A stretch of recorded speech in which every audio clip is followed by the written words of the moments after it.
मैं सबसे पहले देश के उन सभी समझदार और ईमानदार मतदाताओं को धन्यवाद जिन्होंने लोकतंत्र को एक तंत्र बनाने से रोका।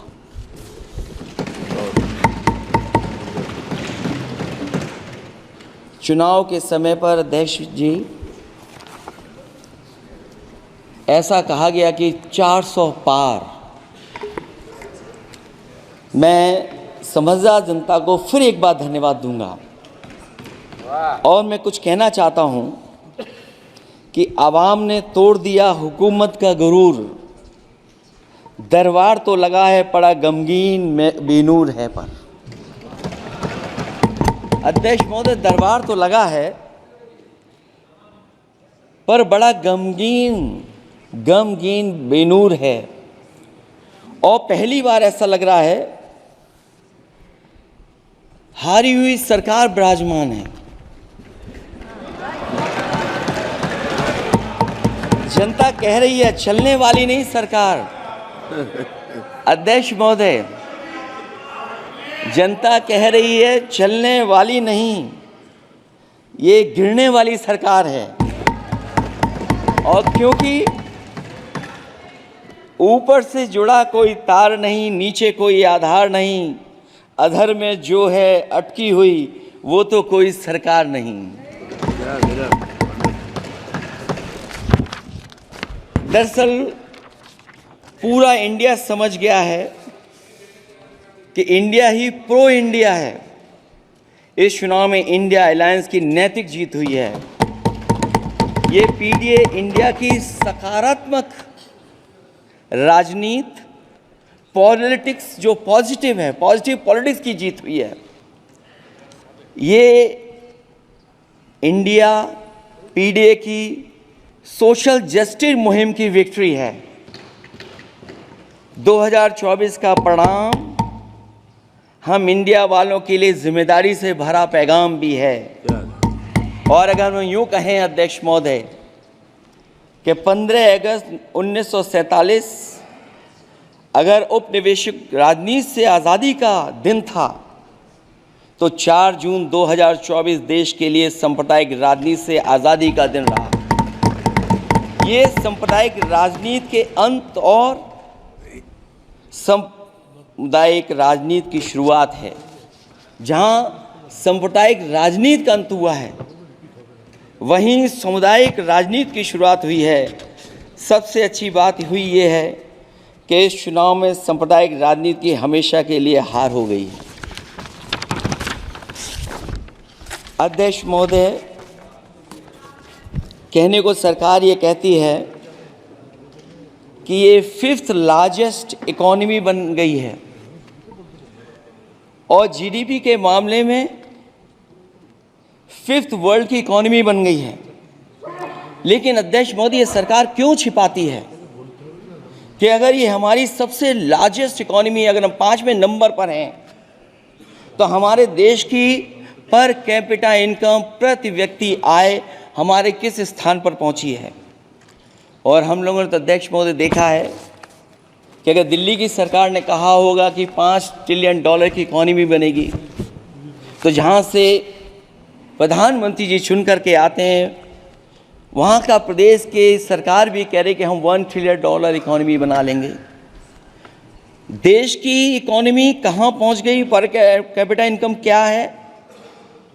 लेकिन अगर उत्तर प्रदेश की इकोनॉमी को अगर $1 ट्रिलियन की इकोनॉमी बनना है तो कम से कम 35% की ग्रोथ चाहिए। मुझे नहीं लगता है कि 35% की ग्रोथ उत्तर प्रदेश पा पाएगा। हम हंगर इंडेक्स में कहाँ खड़े हैं, नीचे से कहाँ हैं। जो 5th लार्जेस्ट इकोनॉमी की बात कर रहे हैं वो इनइक्वालिटी के पैरामीटर पे कहाँ खड़े हैं, वो हैप्पीनेस इंडेक्स में कहाँ खड़े हैं। और जो लोग चुनाव को अपने तरीके से मोड़ते हैं, मैं उन्हें कहना चाहता हूं कि अध्यक्ष महोदय, इस चुनाव के परिणाम ने तोड़ने वाली राजनीति को तोड़ दिया है और जोड़ने वाली राजनीति की जीत हुई है। इस चुनाव में धन छल बल की नकारात्मक राजनीति की शिकस्त हुई है। ये चुनाव जो देश का हुआ, ये सकारात्मक राजनीति का नया दौर शुरू हुआ है। इस बार प्रो कॉन्स्टिट्यूशन वालों की जीत हुई है। हम मानते हैं संविधान ही संजीवनी है, उसी की जीत हुई है। ये संविधान मंथन में संविधान रक्षकों की जीत हुई है। अब ऊपर से नीचे की राजनीति का अंत हो गया है। अब नीचे से जो समाज की जो आवाज़ उठेगी वही राजनीति का आधार बनेगी।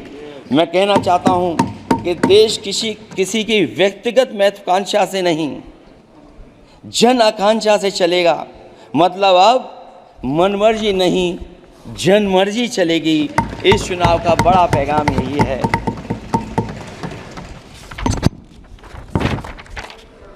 अध्यक्ष महोदय, बहुत सी बातें हुई हैं। अगर उत्तर प्रदेश की बात न हो, क्योंकि अध्यक्ष महोदय सबसे बड़ा प्रदेश जहाँ है, उसने हर बार दूसरे दल को समर्थन देकर के सरकार बनाई। मैं उन्हीं लोगों से कहना चाहता हूँ कि लोग क्यूटो की फोटो लेकर बनारस की गलियों से लेकर के गंगा जी तक ढूंढ रहे हैं। उनको लगता है जिस दिन माँ गंगा साफ हो जाएंगी, शायद उस दिन कहीं क्यूटो उसकी गोद में कहीं मिल जाएगा। बनारसी लोग चाहते हैं कि कोई गंगा जी के भी तल में उतरकर उसका दर्द भी जाने। उत्तर प्रदेश की जनता का बस यही आग्रह है कि जिस गंगा जल को हाथ में लेकर सच कहने की कसम खाई जाती है, कम से कम उस गंगा जल से तो झूठ ना बोला जाए।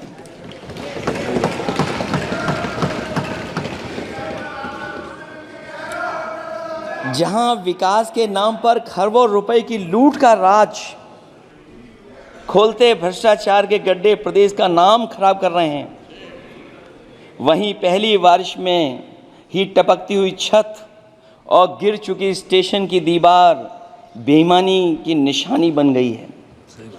अध्यक्ष महोदय, विकास का ढिढोरा पीटने वाले इस विनाश की जिम्मेदारी कब लेंगे?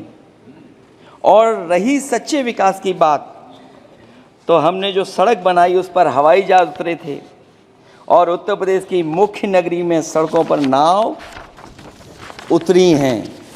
और अभी बारिश और हो जाएगी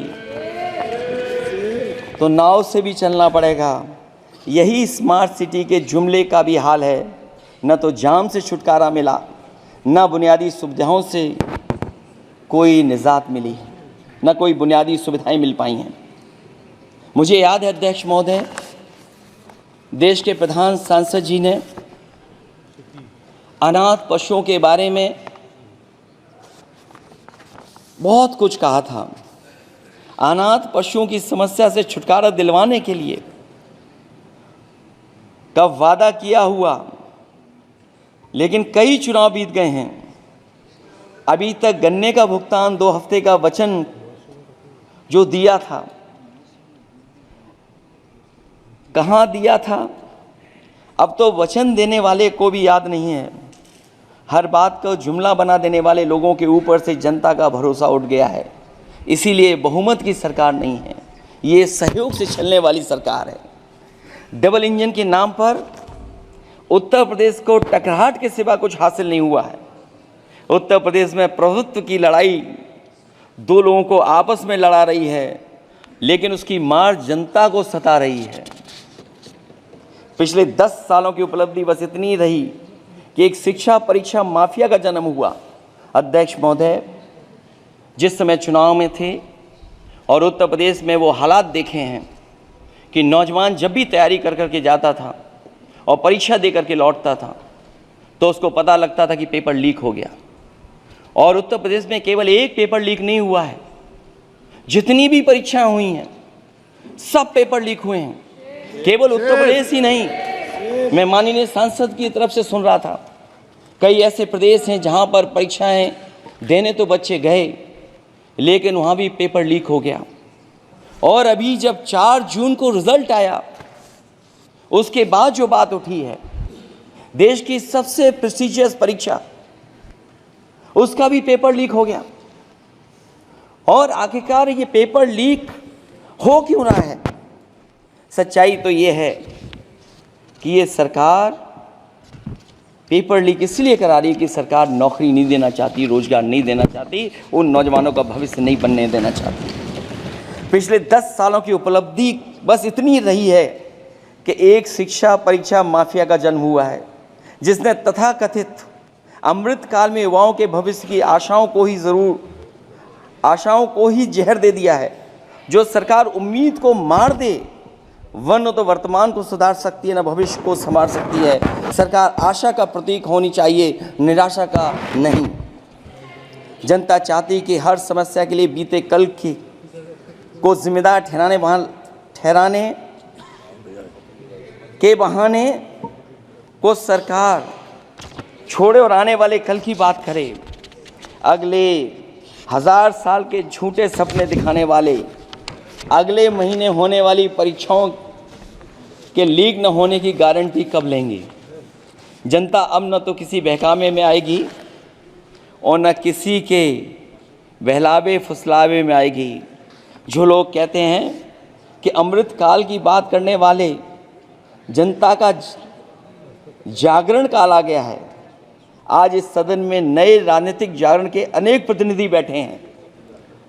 अब जब बात होगी तो सच्ची बात होगी और जनता को पूरी सच्चाई के साथ हम लोग अपनी जिम्मेदारी के साथ बात रखेंगे।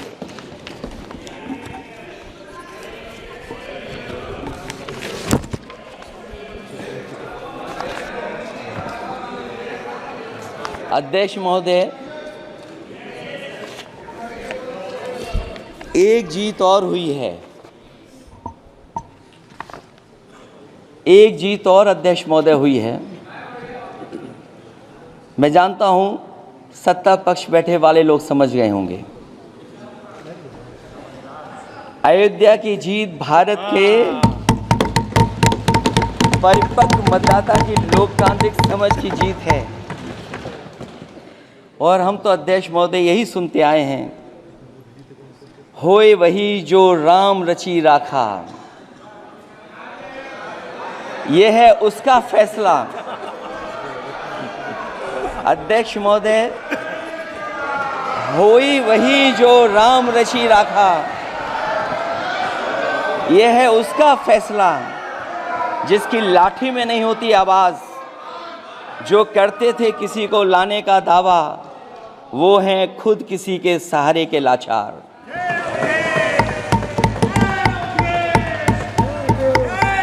अध्यक्ष महोदय, मैं फिर कह देना चाहता हूं, होए वही जो राम रची राखा, यह है उसका फैसला जिसकी लाठी में नहीं होती आवाज। जो करते थे किसी को लाने का दावा, वो हैं खुद किसी के सहारे के लाचार। हम अयोध्या से लाए हैं उनके प्रेम का पैगाम, हम अयोध्या से लाए हैं उनके प्रेम का पैगाम, जो सच्चे मन से करते हैं सबका कल्याण। सदियों में जन जन गाता है जिनके गान, अभय दान देती जिनकी मंद मंद मुस्कान, मानवता के लिए उठता जिनका तीर कमान। अध्यक्ष महोदय, जो असत्य पर सत्य की जीत का है नाम, उफनती नदी पर जो बांधे मर्यादा के बांध, वो है अवध के राजा पुरुषोत्तम प्रभु राम। हम अयोध्या से लाए हैं उनके प्रेम का पैगाम।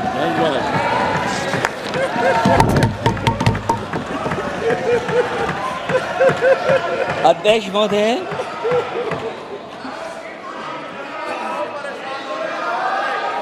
अध्यक्ष महोदय, कुछ बातें हैं।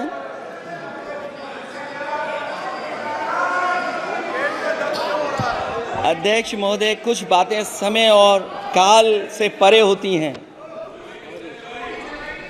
इसलिए आज यहाँ उत्तर प्रदेश के सदन में पढ़ा गया एक शेर याद आ गया। जो तब सही था अब और सही साबित हो रहा है। इजाजत हो अध्यक्ष जी तो मैं अर्ज करूं। हजूरे आला आज तक खामोश बैठे इसी गम में। हजूरे आला आज तक खामोश बैठे हैं इसी गम में। महफिल लूट ले गया कोई जबकि सजाई हमने। योगी जी के लिए, योगी जी के लिए।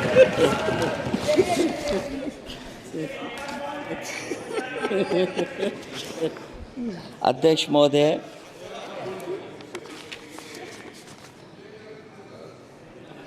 मैं मॉडल ऑफ कंडक्ट जब चुनाव हुआ, लागू हुआ, उस समय मैंने देखा कि कुछ लोगों पर मेहरबान रही सरकार और कमीशन भी। कई मैं बहुत डिटेल में नहीं जाना चाहता हूं अध्यक्ष महोदय, लेकिन कहीं ना कहीं प्रश्न उस संस्था पे भी लगा है, और अगर उस संस्था पर प्रश्न लगा है तो लगाने वाली सरकार की वजह से लगा है। इसलिए अगर निष्पक्ष होगी वो संस्था तो न केवल हमारा लोकतंत्र स्वस्थ होगा बल्कि हमारे लोकतंत्र और मजबूत दुनिया में दिखाई देगा। अध्यक्ष महोदय, ईवीएम पे मुझे कल भी भरोसा नहीं था, आज भी नहीं भरोसा। मैं 80 के 80 सीट जीत जाऊं तब भी नहीं भरोसा। और मैंने अपने चुनाव में कहा था अध्यक्ष महोदय कि ईवीएम से जीत करके ईवीएम हटाने का काम करेंगे। न ईवीएम का मुद्दा मरा है न जाएगा खत्म। जब तक ईवीएम नहीं हटेगी हम समाजवादी लोग उस बात पर अड़ग रहेंगे। उत्तर प्रदेश अध्यक्ष महोदय वो प्रदेश है जिसने सरकार बीजेपी की बनवाई, एक बार नहीं 2 बार बनवाई, और उसी उत्तर प्रदेश के साथ कितना बड़ा भेदभाव, उत्तर प्रदेश के साथ बड़ा भेदभाव। मुझे याद है वो दिन जब प्रधानमंत्री जी एयरफोर्स के सबसे भारी वाहन हवाई जहाज से उतरे थे सड़क पर। वो अलग बात है कि उस प्रदेश के मुख्यमंत्री उनके साथ नहीं बैठ पाए थे, लेकिन वो एक्सप्रेसवे जो बना था और आज भी जो उत्तर प्रदेश में बन रहे हैं वो उत्तर प्रदेश के बजट से बन रहे हैं। लेकिन दिल्ली की तरफ से कोई एक्सप्रेसवे अभी नहीं दिया गया है। न केवल इंफ्रास्ट्रक्चर में भेदभाव हुआ है बल्कि हमें याद है कि प्रधानमंत्री जी ने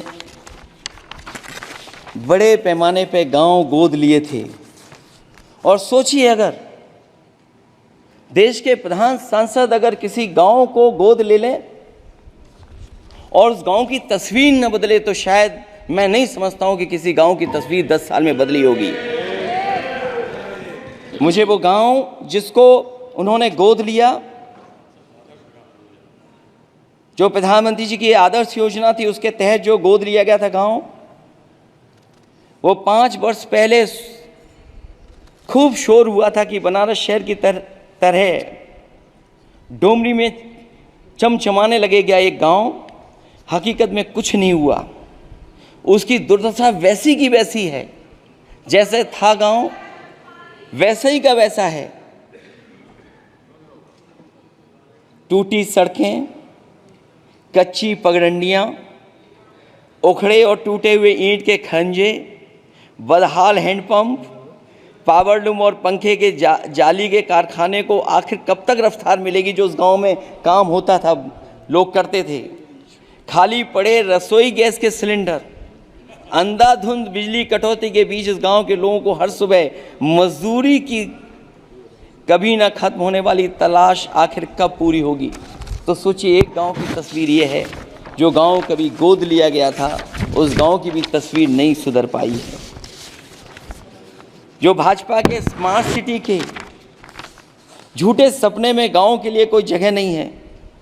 अपने गांव गोद लेने की जो बात कही थी, क्या वो भी जुमला था अध्यक्ष जी?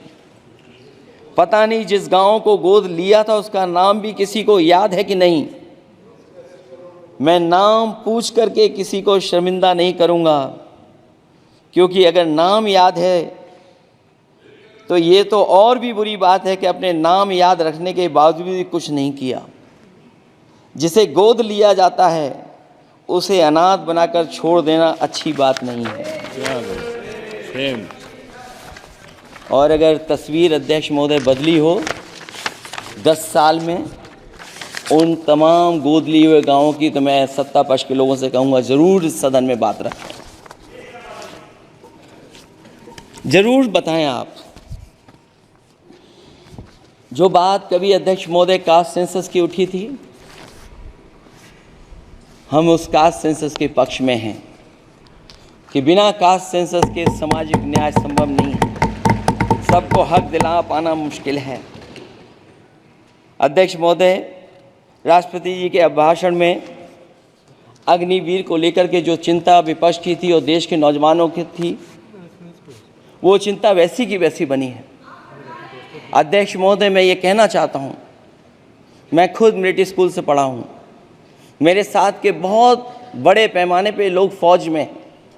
मैंने समय समय पे जो मेरे साथ पढ़े जो सीनियर थे उनसे भी जानकारी हासिल की है, बड़े बड़े ऑफिसर से मैंने पूछा है, वो शायद आपको न बता पाएँ, लेकिन दबी जुबान में उन्होंने कहा है कि देश की सुरक्षा के साथ अग्निवीर जैसी व्यवस्था लागू करने से समझौता हो रहा है। अध्यक्ष महोदय, किसी भी देश की सबसे बड़ी प्राथमिकता अगर कोई है तो वो देश की सीमाओं की सुरक्षा है। अग्निवीर जैसी व्यवस्था से कभी संभव नहीं है। अध्यक्ष महोदय, हम अग्निवीर व्यवस्था को कभी स्वीकार नहीं कर सकते हैं। आज नहीं कल, कल नहीं बाद में, जब कभी भी सत्ता में इंडिया गठबंधन आएगा, अग्निवीर व्यवस्था हमेशा हमेशा के लिए खत्म हो जाएगी। अध्यक्ष महोदय, जिन्होंने कहा कि हम आय किसानों की दोगुनी कर देंगे, आज किसान पूरा देश का देख रहा है कि उसकी आय कहाँ दोगुनी हो गई। और जिस तरह महंगाई बढ़ी है, सरकार बताए कि महंगाई इस बढ़ने पे उसकी आय कितनी होनी चाहिए। और जो इंफ्रास्ट्रक्चर की बड़ी बड़ी बातें की गई थी कि एमएसपी लागू करने के लिए एग्रीकल्चर सेक्टर का इंफ्रास्ट्रक्चर तैयार होगा, लेकिन जहाँ तक मैंने उत्तर प्रदेश में देखा है, अगर इस सरकार में एक भी नई मंडी बनी हो तो मुझे सरकार बता दे। अध्यक्ष महोदय, जो इंफ्रास्ट्रक्चर एग्रीकल्चर सेक्टर में बनाने की बड़ी बात कही थी, अगर सरकार की तरफ से एक भी मंडी 10 साल में बनी हो तो ज़रूर सरकार बताए। जो सरकार मंडी नहीं बना सकती है उस पर एमएसपी का भरोसा कैसे कर सकते हैं, जिन्होंने एमएसपी का भरोसा दिलाया था। हम अध्यक्ष महोदय आपके माध्यम से यही कहेंगे कि जो राष्ट्रपति के अभिभाषण में लीगल गारंटी एमएसपी को मिलनी चाहिए थी, वो क्रॉप्स को नहीं मिली है। न केवल फसलों को मिले बल्कि हॉर्टिकल्चर क्रॉप्स को भी एमएसपी देने का फैसला हो, जिससे कि हमारा किसान खुशहाल हो सके। साथ ही साथ ओपीएस की बात अभिभाषण में नहीं आई है। ओल्ड पेंशन स्कीम लागू हो, जिससे हमारे तमाम सरकारी कर्मचारियों का भविष्य बन सके। और देश की एक बड़ी आबादी, जहाँ से मैं चुन करके आता हूँ, उत्तर प्रदेश, जहाँ बुनकर, न केवल उत्तर प्रदेश बल्कि देश के कोने कोने में बुनकर समाज के लोग बड़े पैमाने पर रह रहे हैं, लेकिन बुनकरों को जो सुविधाएं मिलनी चाहिए वो भी इस सरकार में नहीं मिल पा रही हैं। जो प्रदेश सरकारों ने कभी बुनकरों के लिए योजनाएं चलाई थीं वो भी अध्यक्ष महोदय बंद कर दी हैं। मैं अंत में इतना ही कहना चाहूँगा कि इस सरकार ने नौजवानों को नौकरी नहीं दी है, नौकरी और रोजगार उनसे छीने हैं, बहुत नौकरी छीनी है। इसलिए मैं कहना चाहता हूं अध्यक्ष जी, इसलिए मैं कहूँगा कि आपके राज में न नौकरी की उम्मीद है न रोजगार, क्योंकि आपने छोटे कारोबारी तक को इतना छोटा बना दिया है कि न तो वो अपना पेट भर सकता है न किसी को नौकरी पर रख सकता है। जो कुछ पद निकलते भी हैं तो उन पर लेटरल एंट्री के नाम से पिछले दरवाजे से कुछ खास संगी साथियों को रख लिया जाता है। आरक्षण का हक नॉट फाउंड सुटेबल के नाम पर हड़पा जा रहा है। और अध्यक्ष महोदय, आरक्षण के साथ इतनी खिलवाड़ किसी सरकार ने नहीं की होगी जितनी खिलवाड़ इस सरकार ने की है। जहां सरकारी नौकरियां नहीं दी जा रही हैं, और सरकारी नौकरियां इसलिए नहीं दी जा रही हैं क्योंकि उन्हें आरक्षण देना पड़ेगा। जिस प्रदेश से मैं आता हूं वहाँ सबसे बड़े पैमाने पे नौजवान बेरोजगार है। और पिछले 10 साल में जो पेपर उन्होंने लीक कराए हैं वो इसीलिए कराए हैं क्योंकि नौकरी ना देनी पड़े, और अगर नौकरी देनी पड़ेगी तो उन्हें आरक्षण भी देना पड़ेगा। ये जानबूझ करके सरकार नौकरी और आरक्षण के साथ खिलवाड़ कर रही है।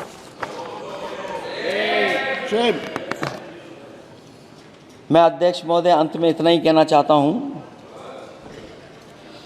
आशा है ये सरकार तब तक चलेगी तब तक उसके केंद्र में इस देश का हर एक गरीब, शोषित, वंचित, पीड़ित, पिछड़ा, दलित, अल्पसंख्यक, आदिवासी, महिला, युवा, छोटा कारोबारी, ईमानदार, नौकरी पेशा, आम आदमी और कर्मचारी, अधिकारी, मजदूर और किसान होगा, ना कि धनवान होगा। और शासन के आधार पर संविधान होगा। वह जुमलों की जगह सच में महंगाई, बेरोजगारी, भ्रष्टाचार, गरीबी, भुखमरी, सांप्रदायिक हिंसा, दलित व महिला उत्पीड़न, सामाजिक अन्याय जैसे मूलभूत मुद्दों का समाधान होगा। और भोजन, बिजली, पानी, दवाई, पढ़ाई जैसी बुनियादी ज़रूरतों के लिए कागजी योजनाओं की जगह सच में इंतज़ाम होगा। मैं एक बार फिर उत्तर प्रदेश की समझदार जनता द्वारा सबसे बड़ी पार्टी चुने जाने के साथ साथ इंडिया गठबंधन समाजवादी पार्टी और कांग्रेस को सबसे ज़्यादा सीटें जिताई, उसके लिए मैं उत्तर प्रदेश की जनता